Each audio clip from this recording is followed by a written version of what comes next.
اس لونڈی نے جواب یہ دیا، ہاں میرے آقا آج ہنسی آ رہی ہے کچھ سوچ کر۔ کیا سوچ کر؟ کہا بس ایک ہی چیز میں سوچ رہی ہوں کہ تیرے بستر پر آرام دینے والے تیرے بستر پر میں چند لمحوں کے لیے لیٹی تھی کہ مجھے نیند آ گئی اور میں سو گئی۔ میں یہ سوچ رہی ہوں کہ جب چند لمحے کے لیے کسی خلیفہ کے اپنے آقا کے بستر پر چند لمحوں کے لیے اگر میں سو گئی تو اس کی سزا تیری عدالت میں یہ ہے کہ اس کے جسم کو لہو لہان کر دیا جائے، اس کے جسم کو چھلنی چھلنی کر دیا جائے۔ میں یہ سوچ رہی ہوں کہ اللہ کے دربار میں پھر تیری سزا کیا ہوگی جو پوری کی پوری زندگی عیش و آرام میں گزاری ہے اور پوری کی پوری زندگی جو عیش و آرام کے ساتھ بستروں پہ سو رہا ہے، جس نے کبھی تکلیف نہیں دے گی، 21 سال سے جو خلافت کر رہا ہے، جس کی زندگی میں کبھی تکلیف چھو کر بھی نہیں گزری، چند لمحے جب آرام کے بستر پر لیٹنے کی سزا تیری عدالت میں میری ہے تو اللہ کی عدالت میں تیری سزا کیا ہوگی جو پوری زندگی آرام سے سو رہا ہے۔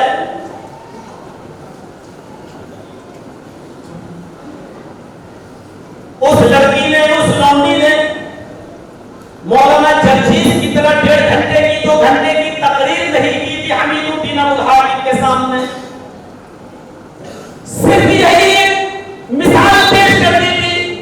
حمید الدین نے اسی وقت اپنی خلافت سے استعفا دیا۔ چھوڑ دیتا ہے کہ جو مروان کی خلافت کو ٹھکرا دیتا ہے، سر کا تاج اتار کر پھینک دیتا ہے اور یہیں سے اس کی زندگی بدلتی ہے اور پھر وہ پوری کی پوری زندگی گمنامی کی زندگی جیتا ہے۔ دعوت و تبلیغ کے اندر وہ اپنی پوری کی پوری زندگی گزار دیتا ہے۔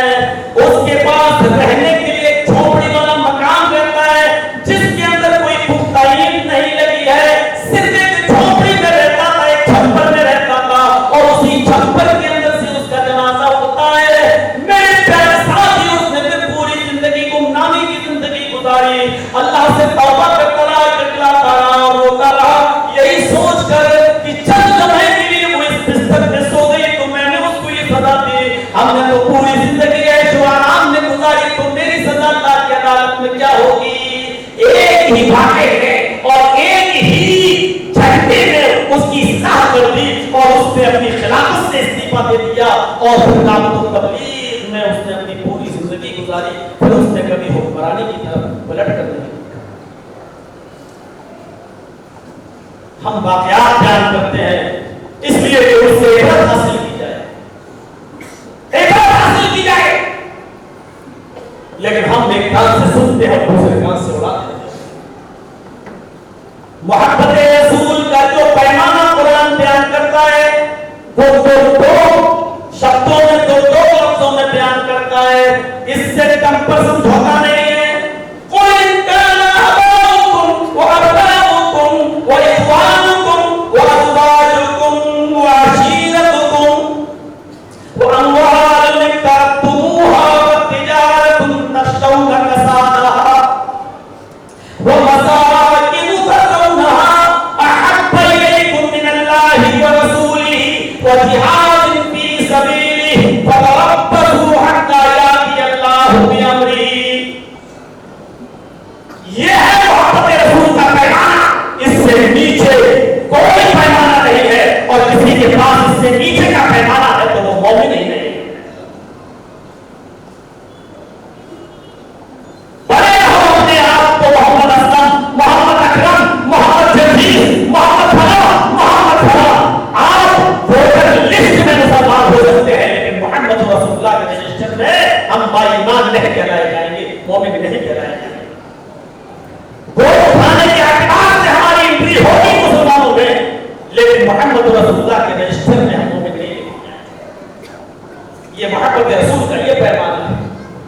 آئے نبی کہہ دو، جتنے بڑے ہم نہیں اس سے بڑی کرسی ڈالتے تھے، بہت محبت کرتے ہیں مانوی والے ہم سے۔ یہ ہے محبت رسول کا پیغام۔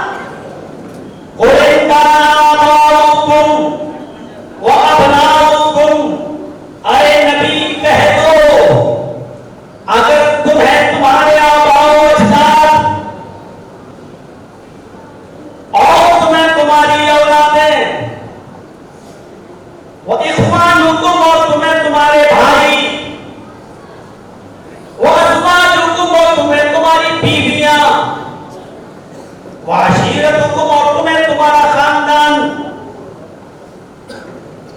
اموال میں ترکتموہا تمہیں تمہارا وہ مال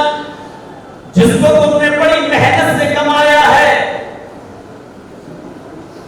وتجارت تخشون کسادها تمہاری وہ بزنس، تمہاری وہ تجارت جس کے نقصان کا تمہیں ڈر لگا رہتا ہے۔ نقصان کا ڈر لگا رہتا نہیں، اللہ کسان میں اناج بویا کہیں بارش نہ ہو جائے، فصل چوپٹ ہو جائے گی، ہم نے مال بنا کر تیار کیا، ارے کہیں اور کچھ نہ ہو جائے، مارکیٹ میں مال ہمارا سپلائی نہیں ہو پائے گا، ڈر لگا رہتا ہے نا۔ وَتِجَارَةٌ تَخْشَوْنَ كَسَادَهَا تمہیں تمہاری وہ بزنس وہ تجارت جس کے نقصان کا تمہیں ڈر لگا رہتا ہے،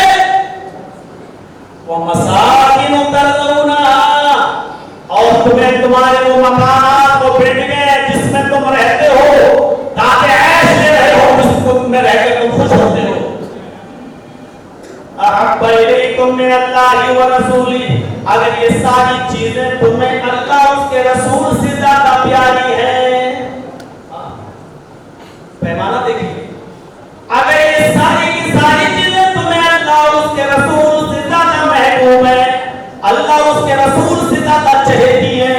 اللہ اس کے رسول سے زیادہ تمہیں محبوب ہے،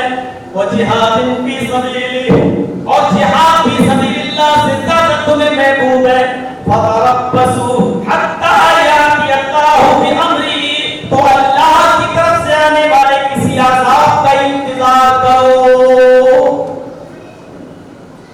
عذاب نافرمانوں پر آتا ہے، مومنوں پر نہیں۔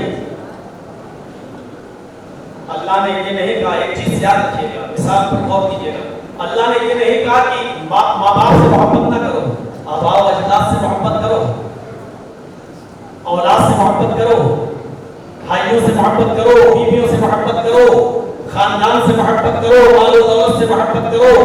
تجارت سے بھی محبت کرو، اپنے مکانوں سے بھی محبت کرو، لیکن زیادہ محبت احب الیکم من اللہ ورسولہ ان سب چیزوں سے زیادہ محبت اللہ اور اس کے رسول سے ہونی چاہیے۔ یعنی اگر کسی ایک کی محبت کو قربان کرنا پڑ جائے تو ماں باپ کی، بیٹوں کی، بیویوں کی، بھائیوں کی، خاندان کی، مال و دولت کی، گھر و مکان کی، تجارت کی، ان کی محبت کی قربانی دی جا سکتی ہے، لیکن اللہ اس کے رسول کی محبت کو قربان نہیں کیا جا سکتا۔ جیسے جگجیت صاحب کو کچھ لوگ کرناٹک میں گھیر لے، آپ کے یہاں بڑے جنگلی علاقے ہیں، ابراہیم صاحب جب اپنی گاڑی سے لے کے چلتے تھے تو جنگلوں سے گزر کے ہونا پڑتا ہے، اور جہاں 4-5 لوگ زمین ہمیں گھیر رہے اور چھری نکال کر میرا ہاتھ پکڑ کر کہیں ایک گھڑی اتارو، سونے کی گھڑی پہنے ہوں، ہم ایک مثال دے رہا ہوں، پہنے نہیں ہے اور بہت قیمتی گھڑی ہو میرے پاس، انہوں نے کہا ایک گھڑی نکالو،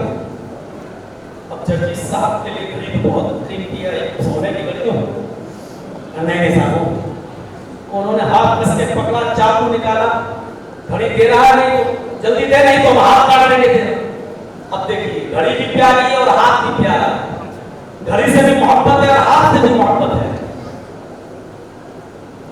اگر ایسے حادثے نہ ہو تو ہم نہ گھڑی کو چھوڑ سکتے ہیں نہ ہاتھ، لیکن اب سچویشن یہ آ گئی ہے، اب حالت یہ ہے کہ ان دونوں میں سے کسی ایک کی قربانی دینا پڑ رہی ہے، ورنہ کنڈیشن خراب ہے۔ اس نے ہاتھ پکڑ رکھا ہے، 4-5 لوگوں نے ہم کو پکڑ رکھا ہے، ان کے لیڈر نے چھری نکالی، ہاتھ پہ رکھ دی، بول دی دے رہا کہ نہیں دے رہا بھائی۔ اب ایسے موقع پر عقل مندی یہ ہے کہ آدمی گھڑی اتار کر دے، ہاتھ سلامت تو انشاءاللہ پھر محنت کروں گا، پھر بھی خرید لوں گا، اور اگر